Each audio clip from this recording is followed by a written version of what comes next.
The first night of the NBA's in-season tournament, and it did not disappoint. We had 8 games to go through today in the NBA, and we start in Philly where an MVP makes his season debut.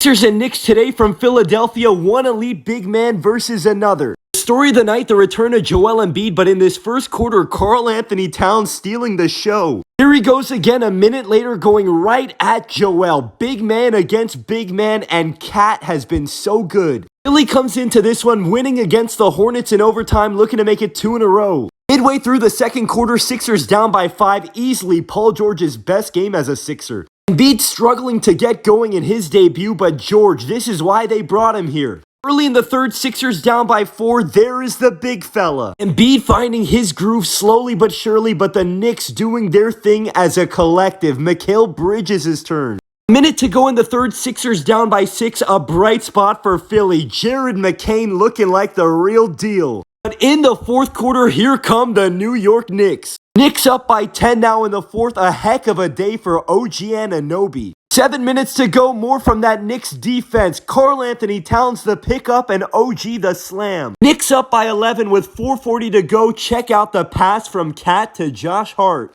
Speaking of passing, how about this one from Karl-Anthony Towns? That was the definition of a team win for the Knicks. A balanced effort, a Josh Hart triple-double, and another great game from Cat. If you're the Sixers, obviously you hate to take another loss this early in the season. Joel Embiid looked rusty. I'm sure he's going to pick it up. But honestly, a lot to feel good about. Paul George had a great game, and for the third straight game, Jared McCain showing what he can do. Speaking of showing what he can do, no Trae Young tonight, so Dyson Daniels, the #1 option. Hawks in Boston, Hawks coming in as a 16.5-point underdog, but Dyson has other ideas. In the first, Boston up by 1, Jaylen Brown, what a night it was for him. Celtics up by 7, midway through the second, feeling like they're gonna pull away. There's Tatum right at Dyson. Celtics up by 9 now, a minute to go in the first half, and it felt like they're gonna run away with it. The champs out and running. Late in the third, Boston up by 6, 3 minutes to go in the third, and Jaylen Brown putting the moves on Garrison Matthews. Atlanta down by 8, a minute and a half to go in the third. No Trae Young, no problem. Fourth quarter, 11 minutes to go. I'm sorry, I try to be as unbiased as possible in these videos, but this guy is one of my favorite players in the league. Dyson Daniels is absolutely ridiculous. Now the Hawks are only down by 2, and there's Jalen Johnson to tie it. Atlanta down by 3, 5 minutes to go. Get the ball to Dyson Daniels. Hawks down by 3 again, 4 minutes to go. It's Daniels again, slicing to the rim. Boston up by 1, a minute and a half to go. Jaylen Brown looking to put this game on ice. Pulling up for 3, he was magnificent in this one. Atlanta down by 1, 10 seconds to go, and guess who it is? Daniels no good, but Okongwu puts it back up and in. 4 seconds to go, Atlanta up by 1, trying to do the unthinkable on the road. Jaylen Brown with a great look, but Atlanta survives. I'm not often shocked by regular season results, but tonight was a shocker for me. These two are absolutely ridiculous. Jalen Johnson, the triple-double, and Dyson freaking Daniels. If the season ended today, he might be my most improved player and my depoy. Game of the night, though, was obviously the one in Golden State, more like the game of the year. This one had way too much to talk about for a 10-minute video. I made a separate video all about this game and Klay's emotional return if you want to check it out. We were really spoiled tonight because we had another fantastic game in the East. Jalen Duren and the Pistons against the Heat. No Jimmy Butler for Miami tonight, and the return of Duren for Detroit. Pistons up early. Pistons were pushing a 20-point lead in this first half, but Tyler Herro guiding Miami back. Third quarter, Miami down by 5, and I don't think there's been a more underrated player around the league than this man so far this season. Herro's carrying the Heat. Miami already had to rally once tonight. Now they find themselves in another hole in the fourth quarter, down 14. Miami down by 11, 6 minutes to go, and here comes Tyler Herro pulling up in transition. You better guard that man. Miami still down by 11 with 4 minutes to go, and it's Herro out of the corner this time. Miami's down by 9, a minute and a half to go. This game has got to be over, right? Tyler Herro, though, with other ideas. A deep 3 cuts it to 6. Now a minute to go, and it's Herro, literally the hero. 3-point game, 38 seconds to go. Pistons turn it over, and somehow they don't cover the hottest man on earth. Hero with a chance to win it. Final seconds of regulation. Everybody in the gym thought it was going in. So we head to overtime. Heat down by 1, 3 minutes to go, and the play of the day from Bam Adebayo. 8 seconds to go in overtime. We're all tied up at 119 apiece, and Tyler Hero looks like he gives them the win. But on the other end, the Pistons drop a beautiful play. After that happens, the Pistons tied the game, but Erik Spoelstra did something that is so uncharacteristic of him. Spoelstra would take a timeout when the Heat had none remaining. That means a technical free throw for the Pistons and the ball back,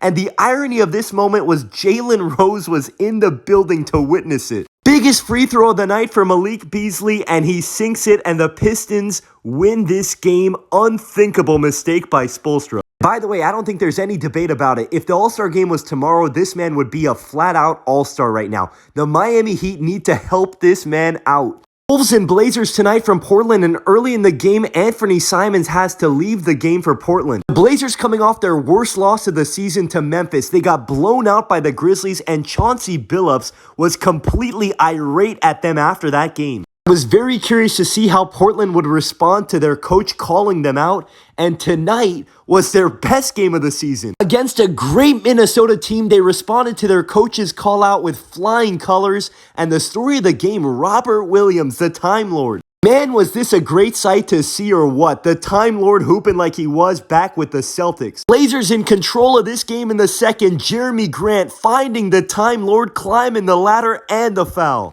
And then in the third, how about the future of the Portland Trail Blazers? Scoot Henderson to Donovan Clingan. Blazers ball movement, a thing of beauty in this one. Shaedon Sharpe to Scoot Henderson for 3. And now late in the fourth, the play of the night from Scoot Henderson. Check out this finish. My goodness. The Blazers destroy the Wolves at home. 19 points, 9 rebounds for the Time Lord. And they obviously responded to the message from their head coach. What a win for Portland. Hornets and Magic from Orlando. Hornets coming off that rough overtime loss in Philly. LaMelo was fantastic at the end of that game, and tonight starting off where he left off. This dude plays like he's back at his backyard in Chino Hills. No good for LaMelo, but then right back to LaMelo. Spin move down the lane, flips it up and flips it in. Life was looking real rough for Orlando without Paolo Banchero, but now they've won 2 in a row in blowout fashion. Tonight from the Magic, more of the same and more of the same from Franz Wagner. How about that move and that triple? Last year was kind of an up and down year for Franz, but he's really starting to find his groove. Here he goes again, going to work in the second. What a nice move and fadeaway. Maybe it was the Olympics and playing with Team Germany that got him going in the summer. Franz again, the steal and the slam. Is doing it on offense, also doing it on defense. Wagner, the poke away, they're out and running, and that's 3 straight blowout wins for Orlando. Obviously, losing Paolo to the injury hurt them a lot, but it has helped Franz unlock his game again. Hornets get blown out. LaMelo with 35 more. Somebody please help this man out. Raptors and the Bucks today from Milwaukee. The Raptors looking for their first win on the road. Grady Dick was doing his part, but so was Milwaukee's defense. No Damian Lillard for the Bucks tonight, but a team effort from them. A tip in by Bobby Portis. Moments later, Bobby Portis picks up the loose ball. They're out and running. DeLon Wright to Pat Connaughton up top. In the first half with no Dame, Giannis having to pack more of a punch. Bucks up by 6 midway through the third. The story of this game for me was that Bucks defense. Giannis with the big block, then moments later on the other end, Giannis getting a lot of help offensively tonight. AJ Green for 3. This is what the Bucks need. Giannis, a great pass to the youngster Ryan Rollins for 3. But then moments later on the other end, look away if you're a Milwaukee Bucks fan. Bruno Fernando on Giannis's head top. Giannis may have gotten dunked on, but the Bucks get the last laugh. They get the win 99-85, and that 85 points is a big-time win for the Bucks. The defense doing its job. And last but not least, Suns in Utah dealing with the Jazz again without Kevin Durant. Devin Booker picking up the slack. They lost their first game the other night without KD to Sacramento, but tonight their 2 other stars picking up the slack. Booker with the steal, finding Beal in transition. More defense from D-Book. Another takeaway in the first, spinning right around Clarkson, stopping on a dime for 3. This one was all Phoenix, all game, and once again, Beal just pump faking and hitting a 3. Suns win it 120-112 in Utah, and a great sign for Phoenix as Booker has 31 and Beal with 24. Unfortunately, though, it wasn't all good news today. Another freaking injury for the Pelicans. This time it's Jose Alvarado dealing with a hamstring injury, expected to miss 6 weeks. This doesn't even feel real. New Orleans is now without Alvarado, Zion Williamson, Herb Jones, DeJounte Murray, CJ McCollum, and Jordan Hawkins. What a disastrous start to the season for them.